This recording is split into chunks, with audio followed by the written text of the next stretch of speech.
안녕하세요 여러분, 반갑습니다. 예. 날씨가 추울까요 더울까요? 이렇게 덥지. 저 역시 이렇게 저의 스타일대로 이렇게 해야 되는데 모가지를 너무 꽉 쥐었나 보네요.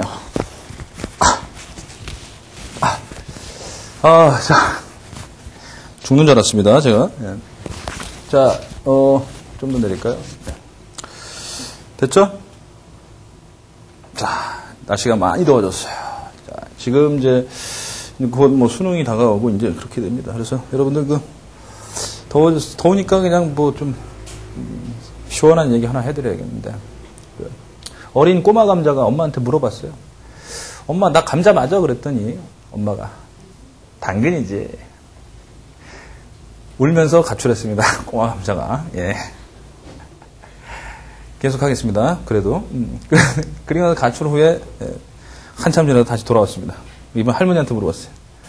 할머니, 나 감자 맞아? 그랬더니 어이야. 또 가출했습니다. 예. 자, 그래서 여러분들 그 감자를 딱 들여다보면은 감자밭다. 이렇게 얘기를 하는 겁니다. 자, 감자밭다. 시원해졌습니까? 예. 갑자기 떠오르는 그 썰렁 개그네요. 어쨌든 이제 이 무더위에 제가 스스로 지금 소름이 끼치고 있습니다. 자, 이제 새로운 단어 나가도록 하겠습니다. 어디냐면은 자극과 반응이야, 자극과 반응. 90페이지야. 90페이지. 자, 90페이지 자극과 반응인데, 이제 자극의 수용, 오늘 이 시간에 자극의 수용 나갈 건데, 지난 강에 눈치채셨겠지만은 계속 찍고 있는 거야, 지금. 보통 한번 찍었다 하면은 이제 4강, 5강 막 찍어. 지쳐. 그냥 눈이 풀릴 때까지 찍는 거야, 이제. 그래서, 지난 강에 못 풀었던 거 잠깐만 좀 풀어주면 안 될까? 그래서 좀 역으로 가는 그런 재미를 좀 선사해 드리겠습니다. 82페이지에 1번, 최고 난도 문제. 그렇게 해달라는 그 친구들이 있어가지고, 나의 프렌드가. 자, 82페이지 1번 보면은,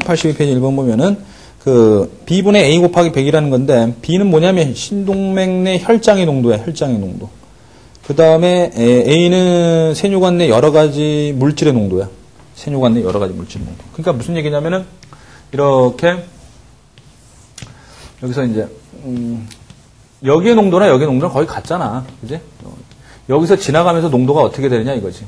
자, 여기가 이제 B고요. 여기가 이제 가면서 이제 A, B분의 A, B분의 A. 여길 기준으로 해서 점점 얘네들의 농도가 어떻게 되냐 이거지. 진해지냐? 아니면 묽어지냐 이거야.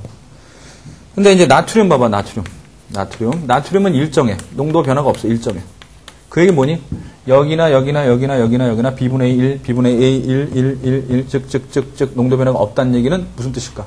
물은 분명히 99% 재흡수되는데 농도 변화가 없다는 얘기는 물만큼 재흡수되고 있다는 얘기야.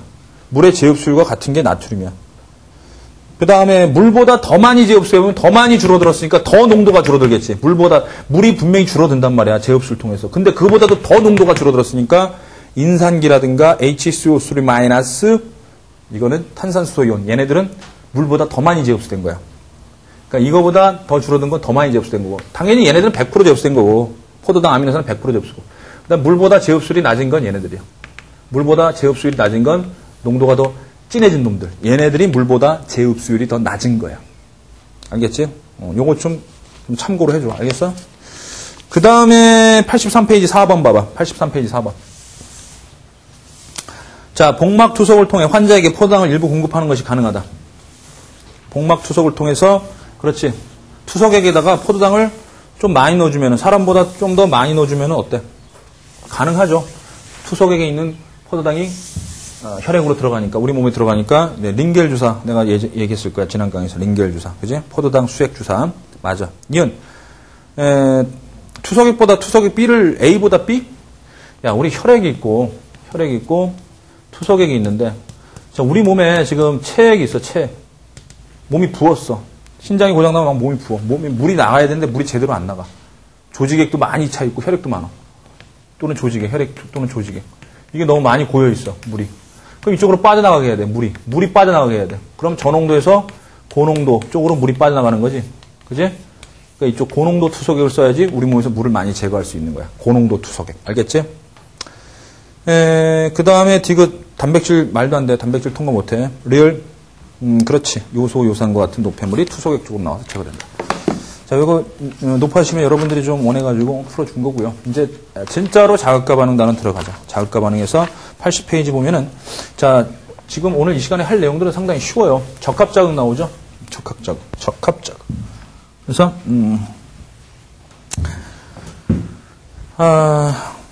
우리가 이제 얼굴을 우리가 이제 배우게 되는데,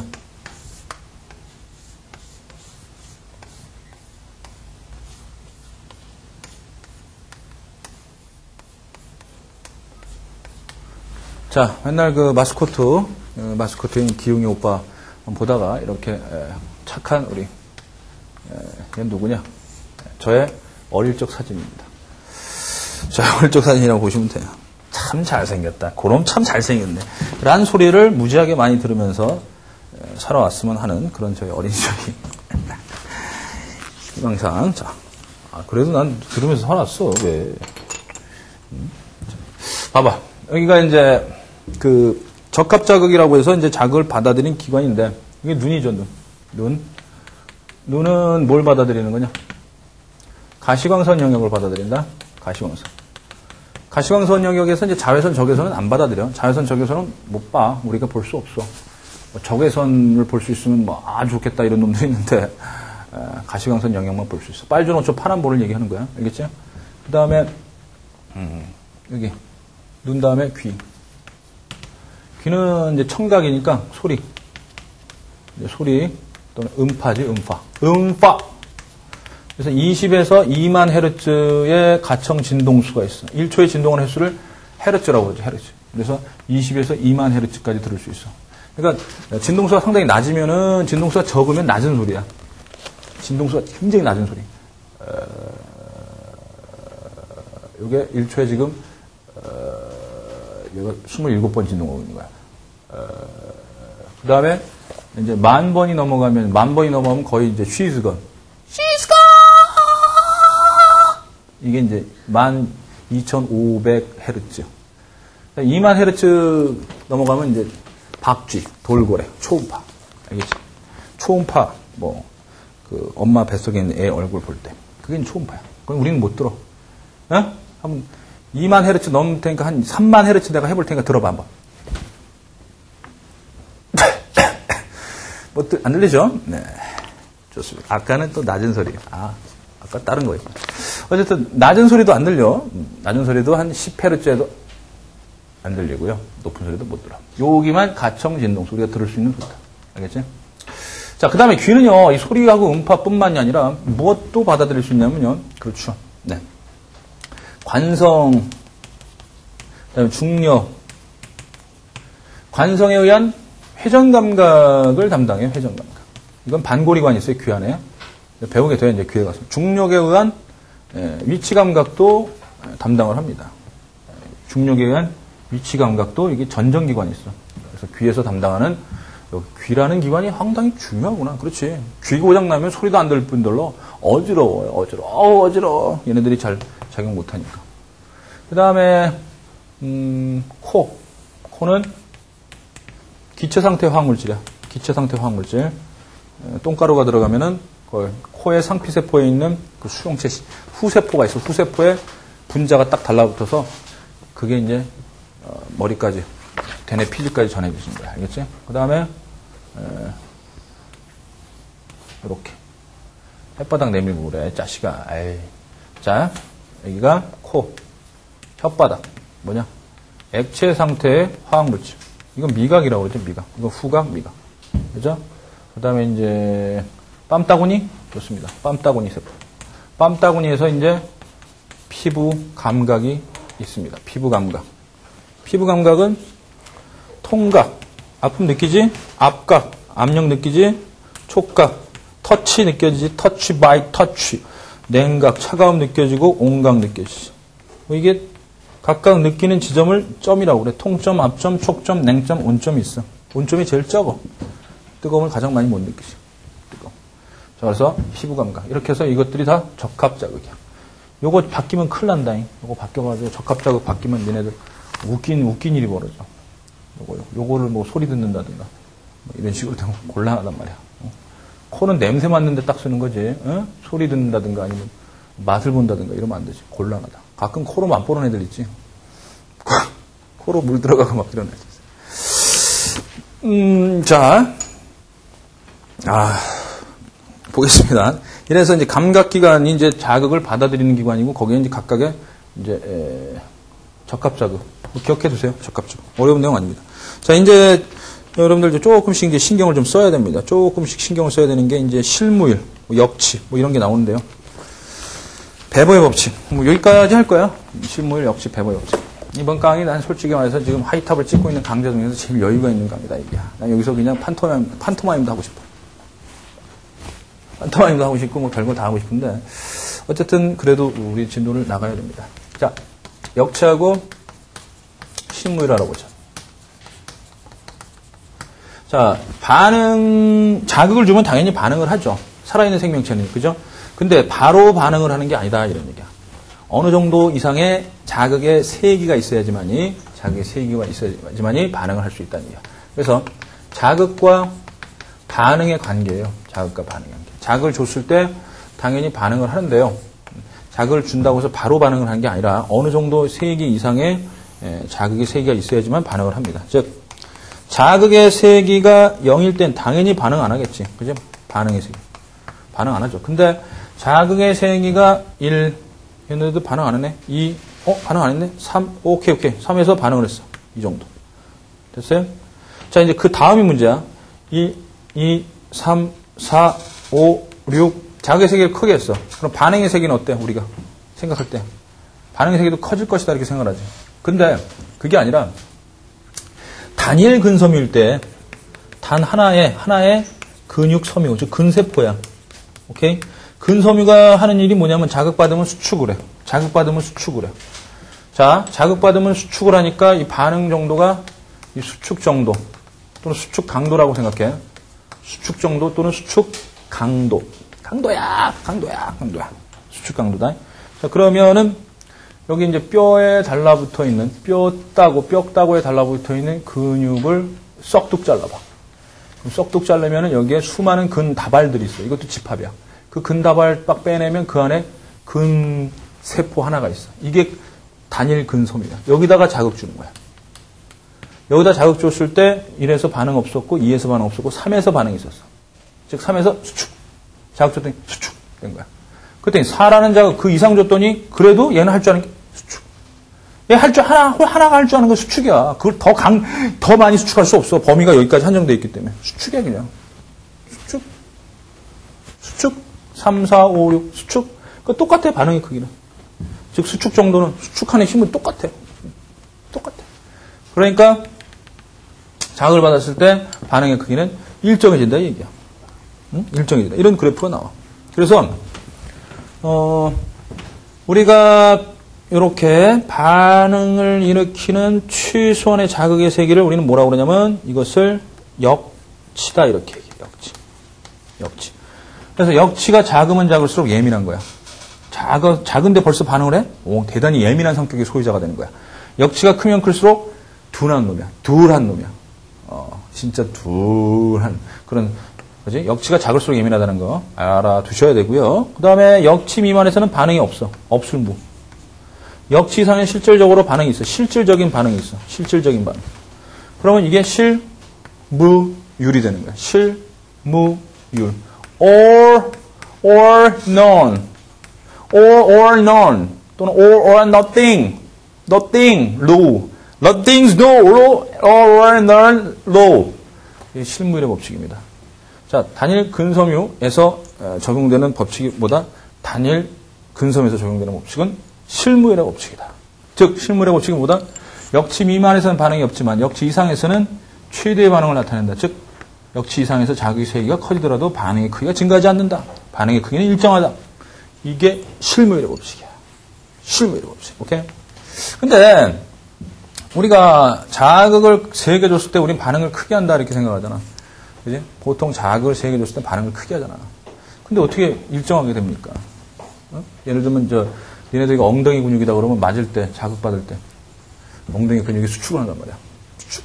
근데 엉덩이 근육이 그냥 이렇게 하나서 뽑아가지고 자 이거 때려주세요. 이러면 그냥 반응이 크게 일정하겠지만 전체적으로 여기를 맞는 거야. 근육 전체를 맞기 때문에 수축 정도 강해집니다. 엉덩이 쳐맞을 때. 물론 맞는 거 그건 아니고 실제로 이제 니네들이 이런데 여기 근육들 있잖아. 근육들의 근섬유 요 근섬유 하나 뽑아가지고 수축하면은 약한데 그 근섬유들이 여러 개가 좀 모여 있는 게 근육이잖아. 그래서 근섬유가 몇 개만 살짝 수축해주면 이렇게 살짝 이 정도 분필 들을 수 있어. 요 정도 분필 들으려면 근섬유 한 대여섯 개면 돼. 대여섯 개. 근데 여기에 이제 뭐 잡을까 이제 내가 한 손으로 들어올릴 수 있는 것 중에 최대로 들어올릴 수 있는 게 뭐더라? 텔레비전, 요만한 텔레비전 말고, 이만한 거? 냉장고? 자, 하여간 한 손으로 들어올 수 있는 게, 그거, 최대로 힘을 내려면, 여기 있는 모든 근섬유들이 다 흥분해야 돼. 다 수축해야 돼.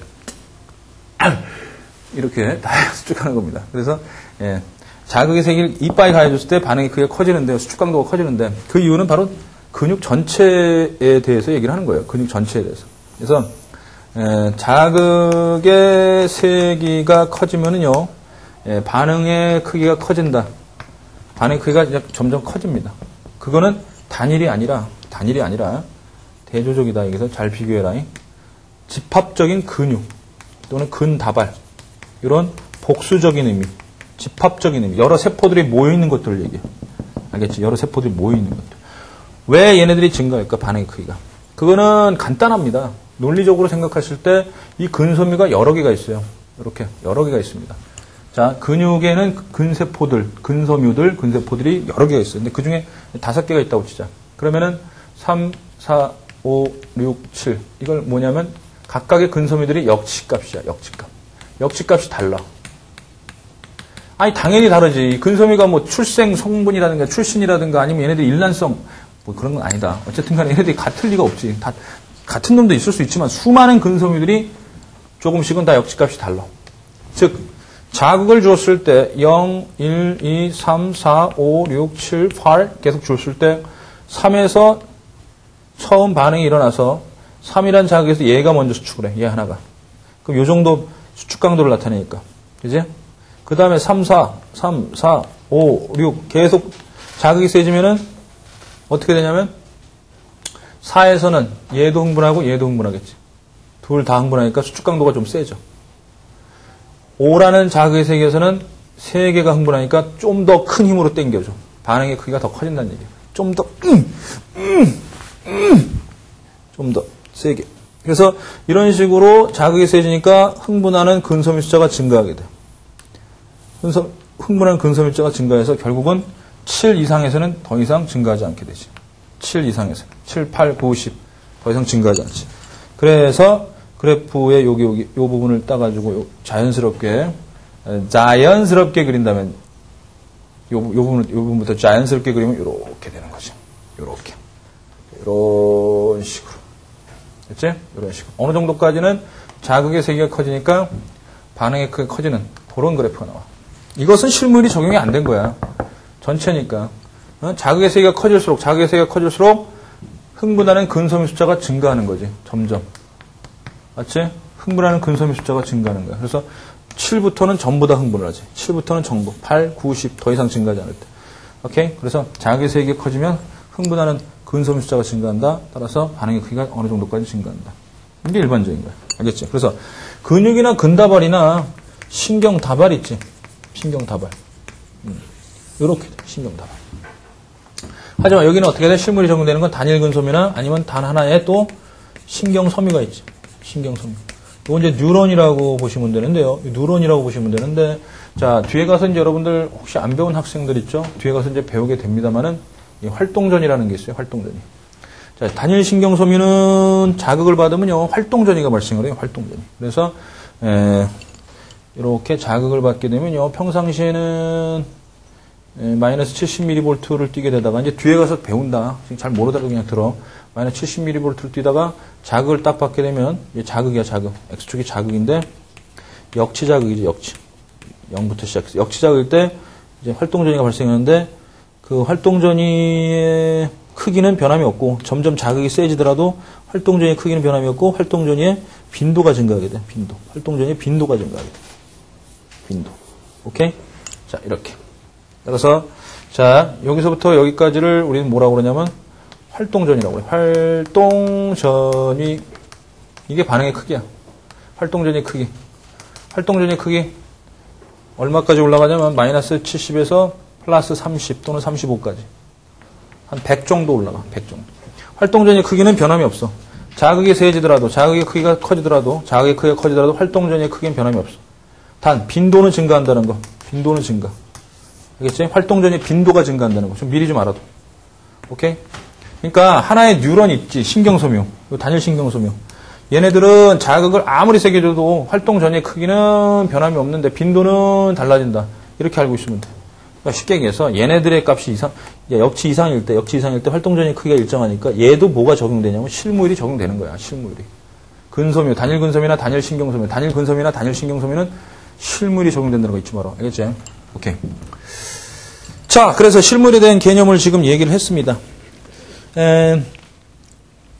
91페이지에 실무율에 대한 얘기를 했고, 그 다음에 여러분들 베버의 법칙이 나오네요. 베버의 법칙.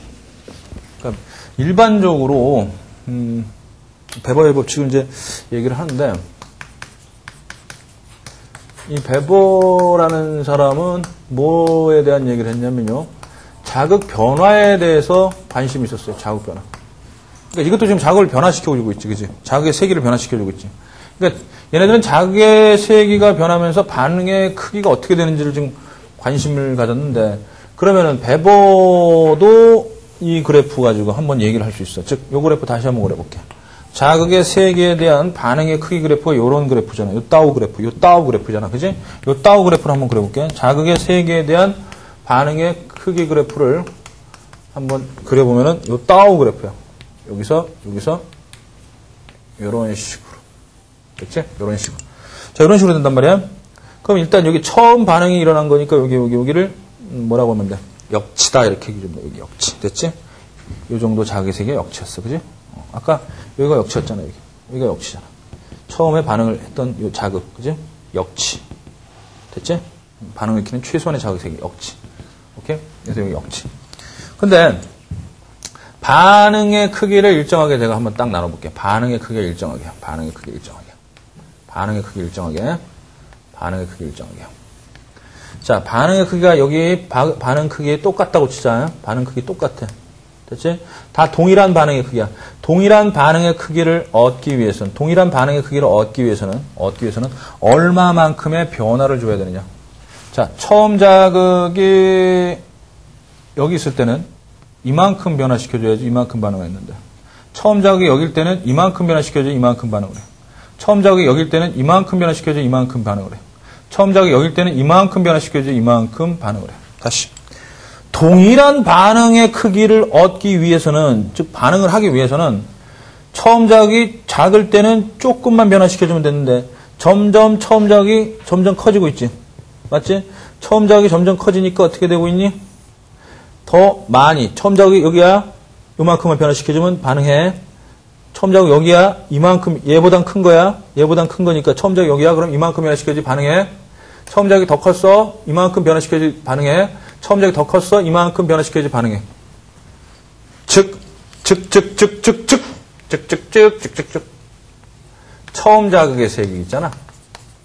처음 자극의 세기가 비례를 한다는 얘기야. 뭐에 비례하냐면은 느낄 수 있고 감지할 수 있고 자극의 변화량. 요 변화량 있지, 요 변화량. 요 자극의 변화량. 자극의 변화량이잖아. 이 자극의 변화량이 뭐에 비례하냐면 처음 자극의 세기. 여기가 처음 자극의 세기, 얘는 여기고, 얘는 여기고, 얘는 여기고, 얘는 여기고, 이러잖아. 그럼 처음 자극의 세기가 커지면 자극의 변화량도 거기에 비례한다는 얘기야.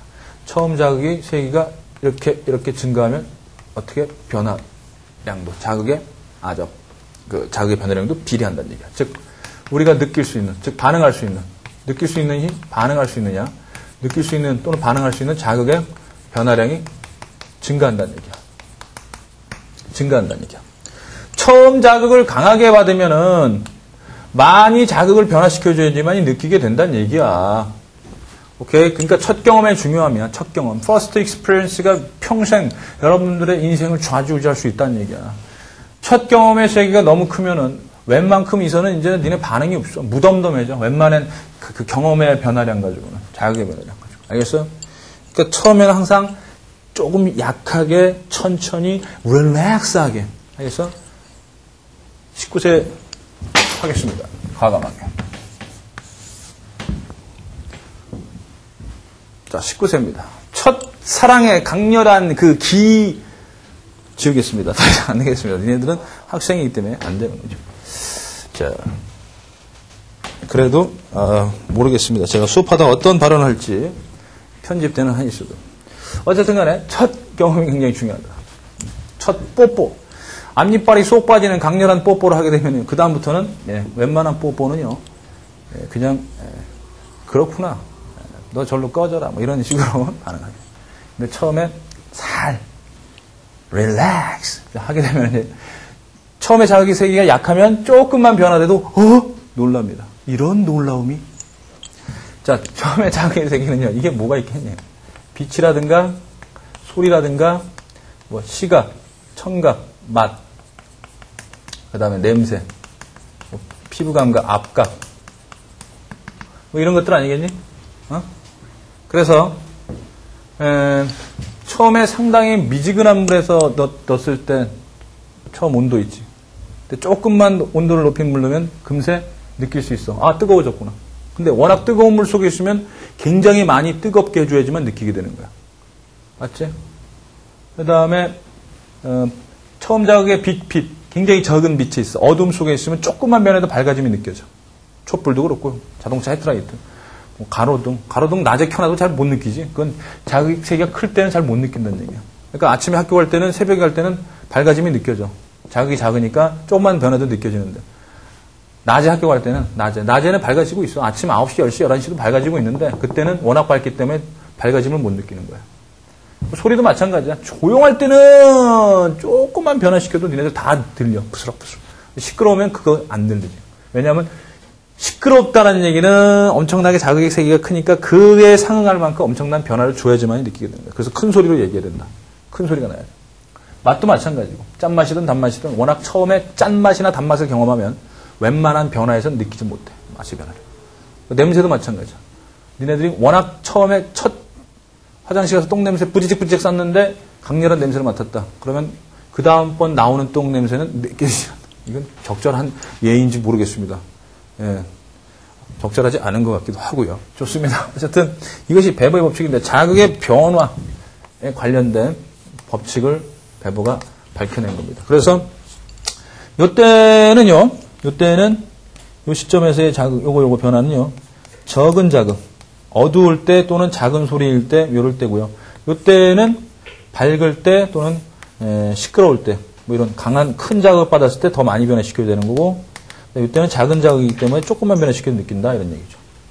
그러면 이때의 이 처음 자극의 세기가 비례한다라고 했으니까 비례 상수를 여기다 K라고 딱 갖다 줄게요.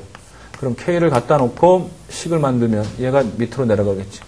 그래서 처음의 자극의 세기분에 느낄 수 있는 자극의 변화량. 느낄 수 있는 자극 변화량. 이 느낄 수 있는 자극 변화량이 뭐죠? 나중 자극에서 처음 자극이죠. 자극. 변화량이라는 건 나중 자극에서 처음 자극 빼준 거야. 그래서 우리들의 교재에 나와 있는 걸로 하자. 92페이지에 예제 나왔을 거야. 92페이지 예제. 빨리 봐봐. 2000룩스의 빛을 받고 있던 사람이 더 밝아졌다고 느끼기 위한 최소의 빛의 세기는 얼마일까? 자, 2000룩스가 지금 현재 2000룩스야.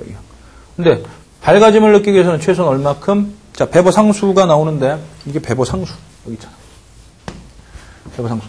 베버 상수는 일정한 상수야. 베버 상수는 일정한 수야. 변하지 않는 상수야. 처음 자극이 커지면 커질수록 많이 변화시켜야 느낀다. 이런 뜻이니까 어차피 얘가 비례하는 거니까 비례상수 일정한다. 얘가 어떨수록 예민하냐면 작을수록 예민하단 말이야. 왜 그러냐면 잘 봐.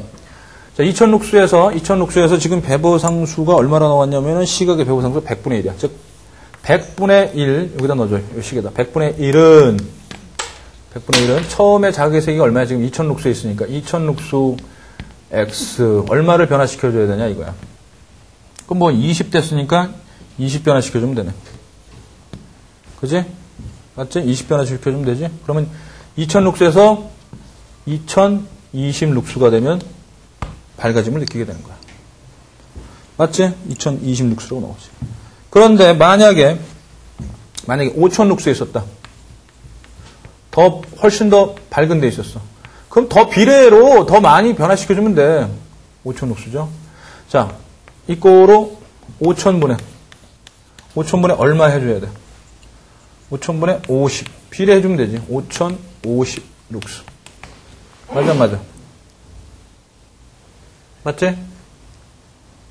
자, 맞아. 그래서, 더 강한 빛에서는, 이거보다 2000보다 더 강한, 처음에 자극이 쓰이니까 더 변화량이 어떻게 됐어? 거기에 비례해서 20에서 50.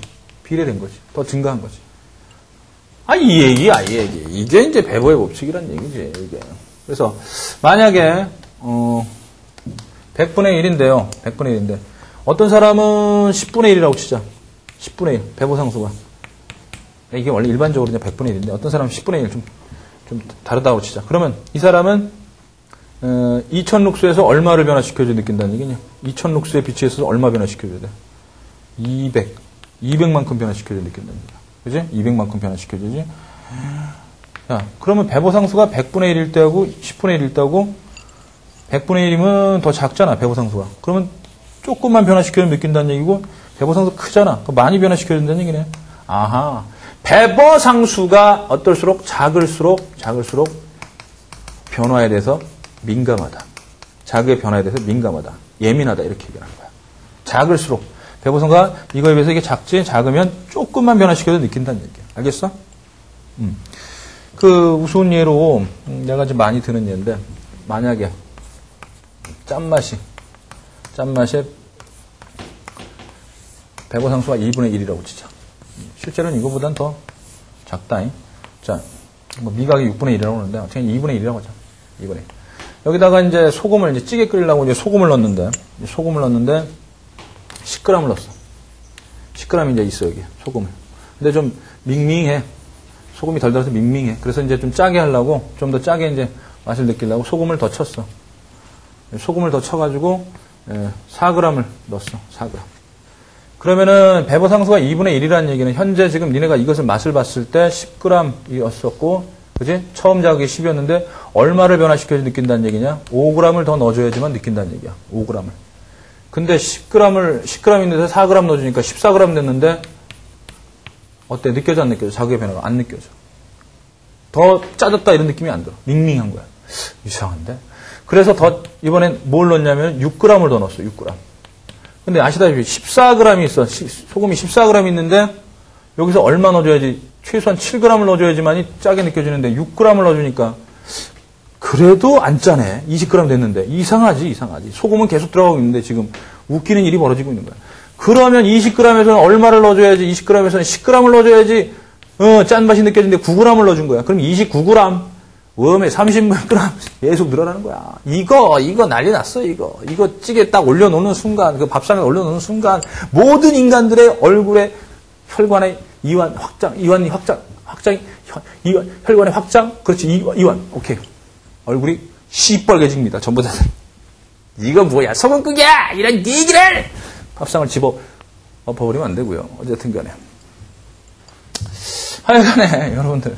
자, 이거는 참 하나의 예인데요. 이렇게 되는 겁니다. 계속 입에서 자극이 강해지니까, 점점 강해지니까 더 큰 변화를 줘야 되는, 그러한 상황들로 간 거죠. 그래서 음식 만들 때는 어떻게 하라고 했어?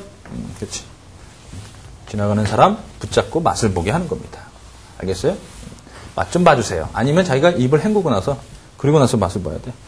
안 그래? 알겠지? 지금 나가가지고 좀 누구 붙잡아서 맛보게 할 수는 없잖아. 자, 그리고 뭐 예는 상당히 많습니다. 거기 우리들의 교재에 나온 예 같은 경우도 잘 보세요. 예 같은 경우도 있고. 또는 뭐 상당히 많지. 처음에 뭐 니네들 그 학교에서 선생님들 때릴 때 정말로 영리하다고 해야 되냐, 영악하다고 해야 되냐. 처음에 살살 때리기 시작한 선생님도 있어요. 살살. 톡 그러면서 점점 세게 때리면 자극의 변화가 느껴집니다. 으악! 뜨아! 자, 이렇게 되는데요. 예, 참 순수한 선생님들 처음에 세게 때립니다. 있는 힘껏, 풀스윙으로. 팍! 그럼 그런 분들은 그다음부터 힘이 약해집니다. 힘들어서. 그럼 더 이상 아프다는 게, 더 아프다는 건 아니, 아프긴 아픈데 더 아프다는 건 느껴지지 않지. 그런 게 있고요. 어쨌든 간에, 그 다음에 또 주사 맞을 때 있잖아요. 주사 맞을 때, 때리죠. 진짜 간호사들이 엉덩이 주사 놓을 때 때립니다. 팔대 놓을 때 때리고. 다행히 얼굴에 주사를 안 놓는 게 천만다행이죠. 얼굴에 주사 놓으면 뺨을 때려버릴 텐데. 뭐야, 이게! 자, 왜 때리냐, 묻는다면, 다 이런 배부의 법칙을 설명해 줄 겁니다. 그 간호사 언니가요, 엉덩이 왜 때리세요? 이 간호사, 이게 똑똑한 간호사 언니는 이걸 설명해 주실 테고, 그냥 아닌 간호사님들은 엉덩이에 때가 껴서 때렸다, 뭐 이렇게 얘기한다든가, 똥 좀 닦고 다니세요. 냄새 납니다. 뭐 이런 얘기 한다든가. 그렇습니다. 정신 차리고 공부하세요. 이런 얘기도 하겠지. 주사바늘 들어가는 통증 있죠? 그거를 줄이기 위한 거죠. 워낙 처음 자극이 세면은요, 처음 때리는 세기가 세면은, 그 다음에 자극 변화, 즉, 주사기로 쑤시는 변화를 느끼지 못하게 됩니다. 아시겠죠? 자, 주사는 정말 무서운 겁니다. 제 인생에 가장 무서운 게 주사이기 때문에 전 지금까지 병원에를 가본 적이 없습니다. 건강검진할 때 빼보면요. 꽤 오래돼서 기억이 안 나, 병원에. 왜 갔는지. 가게 되면 또 제가 참 의사들을 괴롭히기 때문에요. 저 자신도 이제, 괜히 그 민폐 끼치면 안 되겠다 생각하고 안 가고 있습니다. 굳이 꼭 질문을 합니다. 제가 이제 이 생물학을 가르쳐서 그런지 몰라도 계속 왜 이렇습니까? 라부터 시작해가지고 대답을 해주잖아요. 성의 없게 대답하면은, 거기서 예, 아니요 대답 나오게 질문하지 않습니다. 설명을 해주게끔 해주는 거야. yes, or와 no로 대답하게 해주는 거야. 아니란 말이야. do you, would you, 이런 게 아니라, what, why, how, when, where, 이런 식으로 해가지고, 육하원칙에서 왜 이렇게 되는 건데, 이렇게 되는 건 안 되겠습니까? 하면은, 결국 질문하다 보면 의사 선생님이 얼굴에 혈관이 확장됩니다. 얼굴이 또 시뻘개지기 시작하고. 왜? 내가 맞는 얘기 하거든. 그래서, 이래서 안 되겠다. 의사 선생님들에게 민폐를 끼쳐서 안 되겠다 생각해가지고, 그다음부터 이제 병원 출입을 안 하고 있습니다. 앞으로 하게 된다면요, 여기다 이제 테이프 붙이고 해야지. 안 그러면 자꾸 궁금합니다. 저는 이렇게 궁금한 게 많은지 모르겠어요. 자, 여러분들도 좀 생물, 이과를 가는 여러분들 입장에서도 계속 좀 궁금함을 좀 가져줬으면 좋겠어요. 그래서 지속적으로 질문을 많이 하는 학생들은 앞으로 훌륭한 이공대를 이끌어갈, 우리나라 과학기술을 이끌어갈 훌륭한 학생, 훌륭한 분들이 될 겁니다. 지속적으로 Q&A를 계속해서 해주시길 바랍니다. 좋습니다. 그리고 동시에 TV 프로그램 봤으면은 시청자 게시판이 있고 수강평 쓰는데, 아니, 수강평이 아니라 게시판이 있잖아요. 예? 참 이 드라마는 감동적이었다, 아니면 코미디는 개판이다, 이렇게 여러 가지 있을 테니까, 그거는 내가 얘기를 안 해도 그건 기본입니다. 이 시대를 살아가는 모든 대한민국에 살아가는 국민들의 기본적인 게, 게시판에 글 올리기. 그런 거 아니겠습니까? 이 프로그램에 대한 글 올리라는 얘기는 맞는데요. 어쨌든 간에, 알아서 하십시오. 여유 많다. 자, 보세요. 자, 그러면은 92페이지에 이제, 자극의 수용 원리를 보겠습니다. 자극의 수용 원리. 다음 그래프는 자극의 수용에 따른 수용 기전이와 활동 전이의 변화를 나타낸 것이다. 라고 나오는데요. 여러분들 수용 기전이하고 활동 전이하고 좀 차이가 있습니다. 92페이지 내용이야. 자, 그래프가 지금 3개가 나오고 있어요.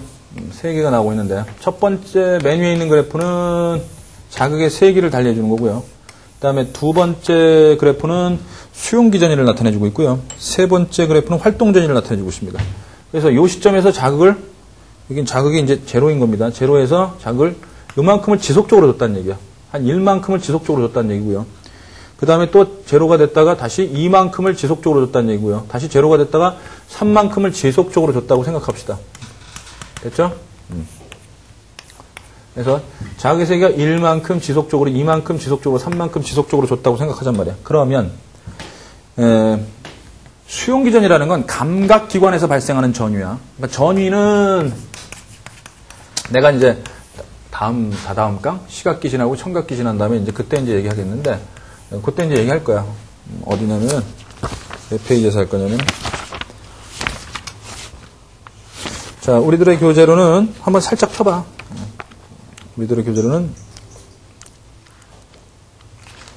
116페이지, 116, 117, 118. 118 봐봐. 118. 118 보니까, 현기증 나네. 어지러워. 이런 애들 있을 거야. 118페이지 보니까 막 어지럽고 눈깔이 막 돌아가네. 오메.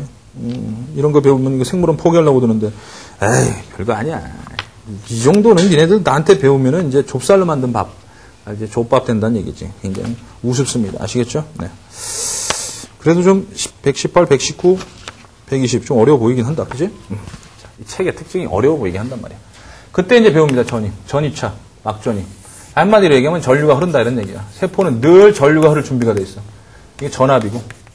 전압이 있어야지 전류 흐르는 거 알고 있지? 그러니까 우리들이 이제 신경세포들이 전류가 흘러야지만이 왔다 갔다 계속 정보 전달해서 내가 이렇게 움직일 수 있는 거야. 지금 여기서 시작된 흥분이 내 몸 안에 있는 도선을 타고 여기 있는 걸 이렇게 까딱까딱까딱 하고 있는 거야. 잘못 흘러가면 이렇게 돼버리니까. 자, 그래서 까딱까딱까딱까딱까딱 이게 도선이 계속 전류가 흘러가면서 왔다 갔다. 그러니까 요 감각기관지 눈이라든가 귀라든가 이런 데서 생기는 전류에 그걸 수용기전이라고 생각하면 돼. 수용기전이. 그래서 수용기전이가 이제 보면은 그러니까 역치고. 자, 요렇게 봤을 때 여기서 요거 1이라는 자극 줬는데 역치를 못 넘었네. 안타깝다. 역치를 못 넘었네. 자, 그런데 2라는 자극을 줬는데 역치를 넘었네. 그런데 떨어져 버리네. 역치 미만으로. 그러면 소용없다는 얘기네. 이제 역치 미만으로 떨어지면은. 그 다음에 3이라는 자극을 주니까 3이라는 자극을 요 시간대 딱 주니까 이만큼 또 수용기전이가 많이 생기네. 자극의 세계가 1, 2, 3 되니까 수용기전이가 이거는 이거 실무일 아니야. 이건 실무일이 적용되지 않아. 수용기전이라는 건 수용기전이 나오지. 실무일이 적용되지 않아. 자극의 세계가 커지니까 그래. 센 빛 받으면은 많이 흥분한다는 얘기고. 오케이? 눈부셔. 감각기관에서. 알겠지? 그런데 문제는 뭐냐? 여기야. 활동전이는요, 역치 미만에서, 수용기전이가 역치 미만에서 이 눈에서 발생한 이 수용기전이가 뉴런으로 가는 거거든? 감각 뉴런. 요런 게 여기서 발생하는 게 활동전이거든? 활동전이. 써줘라, 니네들. 이제 뒤에 가면 알게 돼. 지금은 아까 얘기했던 118, 119, 120페이지 하면 다 알게 되는데, 요때 수용기전이는 감각기관이라고 적어주고, 여기다 감각기관 또는 감각세포라고 적어도, 그 다음에 뉴런은 활동전이, 활동전이는 여기 뉴런, 감각신경, 이렇게 적어도, 뉴런 또는 감각신경, 감각뉴런, 이렇게 적어도 돼. 그러면 봐봐. 여기서는 역치 미만이니까 당연히 뉴런까지 전달이 안 된 거야. 즉 눈에서 받아들인 감각이 활동전이까지, 그러니까 뉴런까지 못 간 거야. 뉴런까지 가야지 눈에서 뉴런을 통해서, 즉 도선을 통해서 뇌까지 가는데 이 도선이야. 도선이 지금 발생하는 거야. 그런데 2라는 자극 줬을 때 수용기전이가 좀 역치 이상으로 발생했더니 그때 이렇게 활동전이가 발생했어. 그런데 활동전이가 느려지더니 여기 넘어가더니 없어. 그 다음에 이렇게 됐어. 그 다음에 3이라는 자극을 줬을 때 3이라는 자극을 눈에서 딱 받았더니 3이라는 빛을 딱 받았더니 3의 세개의 빛을 받았더니 요 감각세포에서 엄청난 요 정도의 수용기전이가 발생해가지고 굉장히 활동전이 빈도가 증가했는데 수용기전이가 딱 떨어지니까 활동전의 빈도가 이렇게 또 줄어드네. 오케이. 이런 그래프였지. 지금 이 그래프가 바로 이런 그래프. 92페이지. 알겠냐? 그러면 한번 해석해볼까? 1번. 자극에 따른 수용기전의 활동전의 발생 관계는 어떤가? 감각세포에서는 자극을 받으면 수용기전이라는 신호로 전달된다. 자, 수용기전, 감각기관 또는 감각세포에서 수용기전으로 된다고 그랬어. 수용기전이, 오케이? 자극을 받았을 때 수용기전으로 전환이 되는데, 무조건 이 전이가 발생하는 건 나트륨의 유입 때문이라는 거 이제 뒷단원에 가면 얘기가 돼. 나트륨이 유입 때문에 일어나. 알겠어? 지금은 이제 몰라도 되고 그냥 자료만 딱 보고 있어. 알겠지? 그러면 역치 이상의, 자, 수용기전이가 역치 이상에 도달하면은 이 감각뉴런의 흥분을 어떻게 해줘? 역치 이상이 됐을 때만 흥분이 되는 거야. 활동전이가 발생해. 됐지? 그러고 나서 이 감각뉴런이 여기 뇌까지 가게 하는 거야. 뇌. 이게 중추야. 알겠지? 그 다음에 2번. 자극의 세기가 증가하면 수용기 전위도 커진다. 자극의 세기가 커지면 수용기 전위도 커진다. 맞지? 그러나 같은 크기의 자극이 지속되면 수용기 전위가 그대로 가는 게 아니라 수용기 전위 감소, 사라지네.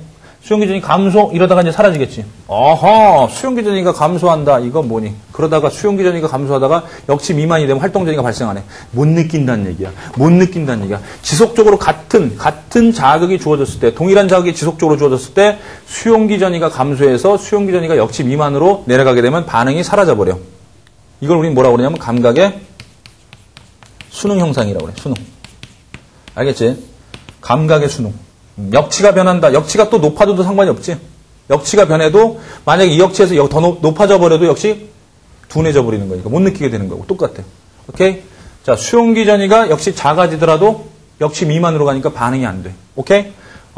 이게 대표적으로 후각. 냄새 계속 맡다가 또 동일한 냄새 계속 나오다가 여기 후각기 후세포에서는 계속해서 수용기 전위가 약해져. 그러다가 여기서부터는 더 이상 냄새를 못 맡게 되는 거야. 대뇌에 냄새가 안 가게 돼. 알겠어? 그래서 후각. 그 다음에 촉각. 옷 입고 있는 거, 안경 끼고 있는 거, 이런 것들 있지? 이런 것들이 옷이 계속해서 지속적으로, 또는 이렇게 해서 지속적으로 니네들 피부나 아니면 여기 콧등 위에, 콧등 위에 이제 계속 지속적으로 자극 주면은 이게 지속적으로 계속 수용기 전위가 발생하면은 활동 전위가 계속 일어나니까 계속 느껴지는 거야. 계속 하루 종일 그냥 기분, 막 옷이 까끌까끌하는 거야. 옷이 까끌까끌하고 코에서 그냥 계속 느껴져가지고 계속 뇌로 전달되고 하면 내 에너지도 소비되고 막 피곤하고 막 미치는 거지. 머릿속에서 복잡해지고 지금 뭐 온몸에 있는 팔다리, 어깨, 무릎, 팔에 있는 피부들이 다 그냥 촉각을 지금 감각해가지고 그러지 않아. 다행히 천만의 말씀. 다행히 어떻게 되는 거야? 수용기 전위가 줄어들어. 그러니까 나중에 촉각을 느끼지 못하게 돼. 이런 게 감각의 수능이라는 얘기야. 알겠어? 그러니까 시각도 마찬가지야. 일어납니다. 여러분들 암수능, 명순이라는 거 이제 배우게 될 거야. 밝은 곳에 갔을 때 밝은 곳에 수능하게 되고 어두운 곳에 갔을 때 어두운 곳에 수능하게 돼. 따라서 처음에 어두운 건 어둡지만은 나중에 지나가면 그 어둠 속에서도 우리가 물체를 볼 수 있게 되고 밝을 때 엄청나게 밝으면 눈이 부시지만 좀 지나면은 다시 우리가 물체를 볼 수 있게 되고 우리가 청각도 마찬가지야. 조용할 때는 그 분위기 조용해가지고 이제 미세한 소리도 들을 수 있게 돼. 시끄러운 소리는 이제 시끄러운 소리에 이제 적응. 이런 게 다 감각의 수능인데 수능이 잘 안 일어나는 감각이 있습니다. 뭐죠? 통각입니다. 통각. 지속적인 자극이 계속 주어졌을 때, 통각이 계속 주어진다고 했을 때, 이렇게 수용기 전위가 확 줄어들어 버리면 우리는 큰일 납니다. 즉, 책상에 앉았는데 앞빈이 지금 거기에 놓여 있었어. 엉덩이 찌르고 있어. 지속적으로 지금 찌르고 있어. 처음에 하고 참아야 돼. 이러므로 참아야 돼. 그리고 앉았어. 시간이 지나니까 피는 절절절절 계속 흐르고 있습니다. 이러면 안 됩니다. 계속 아픈 거야. 어떨 때까지? 그 앞빈을 제거할 때까지. 알겠어요? 그래서 통각이 가장 수능이 안 되는 감각이라는 거. 우리의 생명을 유지하기 위한 가장 합리적인 선택이지. 우리 오마이갓! 뜻께서. 좋습니다. 이렇게 해서, 그 다음에 3번. 감각뉴런에서 활동전이 발생 어떤가? 자, 감각뉴런에서 활동전이 발생은 수용기 전위가 역치 이상일 때 발생하고, 역치 이상일 때 발생을 하고, 그 다음에 수용기 전위가 작아지니까 빈도가 줄어들어. 그지? 그 다음에 요 크기는 일정하지, 크기는. 그래서 실무율은 적용돼. 얘네들은 실무율이 적용돼. 근데 얘네들은 실무율이 적용 안 돼. 수용기 전위는 실무율이 적용 안 되고, 얘네들은 실무율이 적용되는 거야.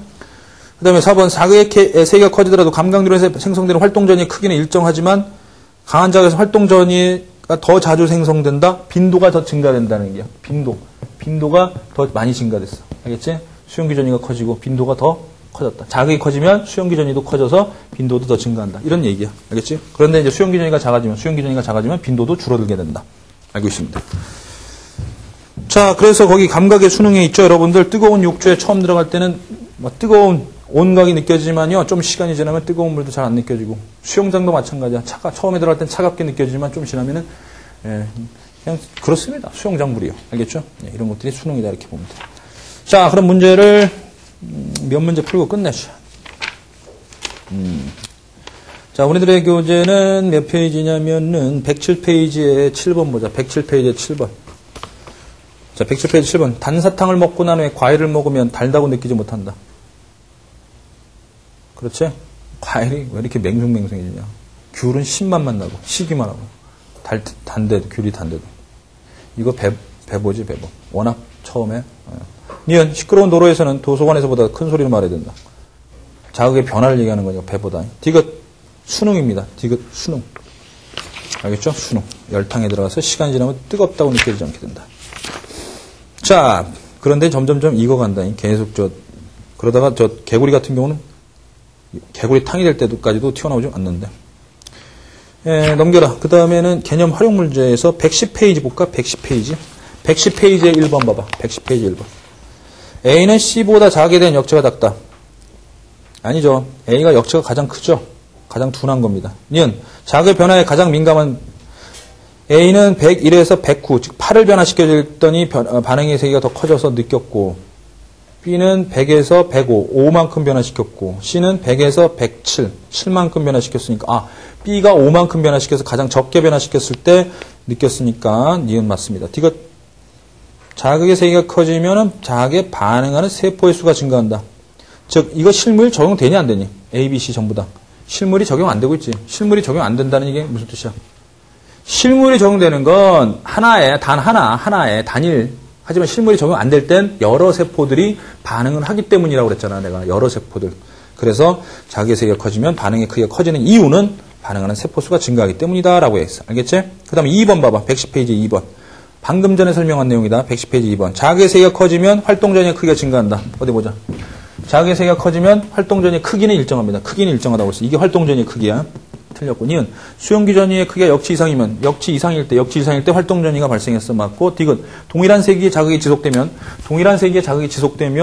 수용기 전위의 크기 그렇죠. 감소하고 있습니다. 맞고. 리을 수용기 전위가 크게 감소해도 활동전의 발생 빈도 일정하다. 아니지. 감소하니까 활동전의 빈도가 느려지게 되죠. 적어지게 되죠. 오케이, 좋습니다. 자, 3번을 111페이지에 3번은요. 111페이지 3번은 여러분들 그냥 그래프만 확인해 주세요. X축이 처음 자극의 세기입니다. X축이 처음 자극의 세기. 처음 빛의 세기, 처음 소리, 처음 무게, 이게 처음 자극의 세기야. 써줘. 그다음 Y축은 무게 증가량 바로 자극의 변화량입니다. 따라서 X축이 요거고 Y축이 요거니까 기울기는 바로 배보상수를 의미하는 거야. 기울기는 뭐라고? 배보상수야. 알겠지? 명심해라 이거. 오케이? 좋습니다. 그걸 아시고 배보의 법칙에 대한 얘기를 풀어나가면 되겠습니다. 자, 수고했습니다, 여러분들. 바이바이!